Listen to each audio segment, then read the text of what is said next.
Et yo, nouvelle review en approche, c'est un épisode pour ma part très intéressant parce qu'on a encore l'impression que l'histoire avance, qu'il se passe des choses et des surprises sont à la clé dans cet épisode 321, je ne vois plus d'amour. Pour remettre les choses dans leur contexte, c'est assez simple. Le Christina est poursuivi et pourchassé par Acnologia. Et pour l'instant, le seul plan qui soit abordé est celui de faire passer Acnologia dans l'interstice du temps. Le plan de Anna, évidemment. Et il y en a un autre, c'est celui de Jenny qui veut se déshabiller pour intimider Acnologia. Oui. Deux scènes successives vont suivre, celle avec Wendy qui essaye de se souvenir d'Anna. C'est vrai que elle a oublié qui était Anna depuis qu'elle était enfant et qu'elle avait passé Neo Eclipse, ou plutôt Eclipse tout court, oui, je dis de la merde. Et ensuite cette petite discussion Erza-Jelal, avec un Jelal plutôt hésitant par rapport à ce plan et une Erza qui a totale confiance en cette aïeule de Lucie. Et c'est bien vrai, pourquoi tout de suite avoir forcément confiance sous prétexte qu'elle est une aïeule de Lucie? Attention tout de même, on ne la connaît pas cette Anna. Pour l'instant, elle cherche à tout de même trouver des solutions contre Acnologia, donc on va marcher dans ce sens. Bon, clairement on essaie de nous la mettre un peu à l'envers et de gagner du temps depuis deux épisodes, juste pour cette séquence. Évidemment qu'Acnologia ne succombera pas au Blue Pegasus.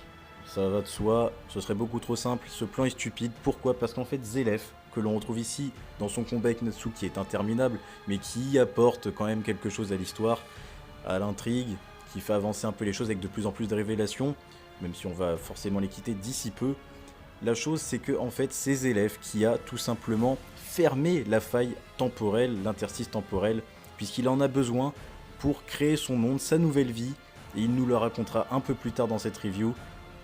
Ouais, j'ai bien dit que Zelef allait raconter ça dans la review. Ouais. Mais je suis le narrateur, et ce qui s'est passé donc, c'est que Zelef a besoin de Neo Eclipse plus Fairy Heart pour pouvoir réaliser son souhait le plus cher, recommencer sa vie à zéro dans un néant total. Le plan de l'interstice n'a pas fonctionné, Acnologia revient à la charge et très fort en s'accrochant au Christina. Évidemment, vous n'êtes pas sans savoir que les chasseurs de dragons sont tous sensibles au mal des transports, grâce à Erza qui a eu la lumineuse idée de dire à Ichiya de casser la lacrima anti-mal de transport, évidemment, Acnologia lâche. Ensuite, c'est là qu'on a encore quelques informations par rapport à l'opening même, j'ai envie de dire. Et ça nous prouve que l'anime avance dans son intrigue, avec, si vous aviez fait attention, ces lettres qui s'échappent du livre D&D de Natsu. On n'en saura pas bien plus durant cet épisode concernant ces lettres qui s'échappent du livre D&D. On en saura forcément plus dès le prochain épisode. Et là aussi, nouveau tournant dans le duel Zelef-Natsu. Et après les arrivées successives de l'Archaïde, paix à son âme, Grey, Happy et Lucie, Shodai se présente devant Zelef et Natsu. Je parle bien sûr de Mavis Vermilion qui fait son apparition au sein de la guilde.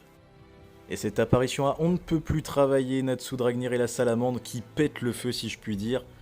Alors qu'il était sous l'emprise de Zelef, cette arrivée de Mavis a on ne peut plus travailler la salamandre qui va péter le feu si je puis dire. Et ce réveil de Natsu est dû à la force du dragon. Et oui, ces stigmates qui prennent sur ses joues, c'est d'une beauté, vraiment. Ah! Mais enfin, plus sérieusement, on aura le droit à un mini flashback, je crois que c'est le plus court que j'ai jamais vu. Et il s'agit évidemment de Mavis et Zelef face à face dans l'eau, peinard j'ai envie de dire, qui nous lâche cette phrase « C'est ici, toi et moi, que... » Et la suite, vous pouvez aller pouvez la chercher, hein, je pense que ce sera pour le prochain épisode. Moi j'étais bien, je vois Natsu qui recommence à péter un câble, je me dis c'est bon, il va y avoir du fight. Puis je vois qu'il a même cette force du dragon qui se réveille en lui et je me dis... Là c'est bon, ça va repartir de plus belle, un Natsu avec la force du dragon, va falloir voir qu'est-ce qu'il vaut maintenant, un petit power-up, qu'est-ce qui se passe, analyser un peu tout ça, et là, intervention de Mavis.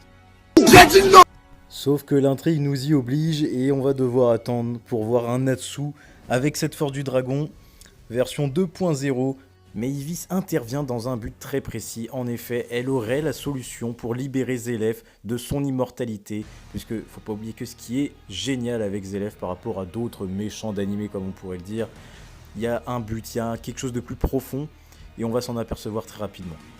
Là-dessus, comme vous pouvez le voir, Zelef n'en a rien à faire et soulève Mavis par les cheveux, au calme, tranquillement, il n'en a juste rien à faire, il a tout tenté pour mourir, et en plus de cela, Zelef a lui aussi trouvé un moyen pour vaincre son immortalité Et cette solution est d'où l'interstice fermé, c'est grâce et à cause plutôt de Zélef, puisqu'il compte utiliser l'interstice temporel puis Fairy Heart de la part de Mavis.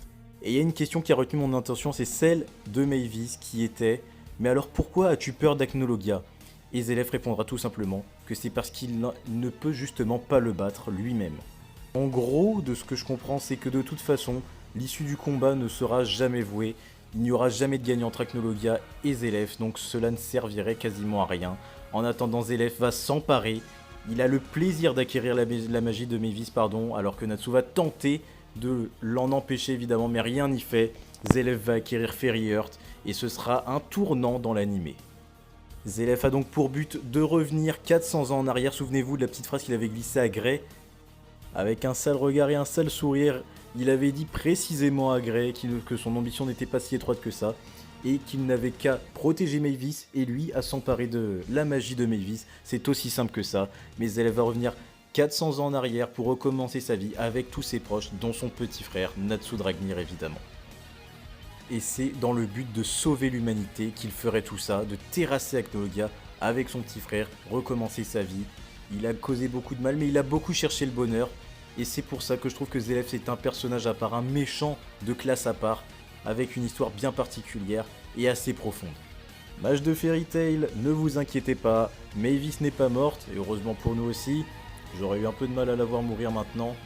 En tout cas, Natsu va tout de même quand même péter un câble. Mais en attendant, c'est Zélef qui aura son heure de gloire et aura le plaisir donc d'acquérir la magie de Mavis. Fairy Heart est en train de s'éveiller en lui. Et au-delà de Magnolia, comme vous pouvez le voir, et le mage noir se transforme donc en mage blanc. Et je suis assez fier de moi pour cette belle fin, franchement. Ouais, je me félicite et je me critique moi-même puisque personne ne le fait dans les commentaires, bande d'ingrats. En tout cas, ça m'a fait extrêmement plaisir de vous débriefer un peu tout ce qui s'était passé dans cet épisode 321. Et comme d'habitude, tu sais où ça se passe. Et si tu likes pas, commente pas et partage pas, eh ben... Je vous nique. Sinon, j'espère que vous avez encore faim à la guilde. La prochaine review, c'est celle de l'épisode 322. Jusque là, porte-toi bien. Ciao.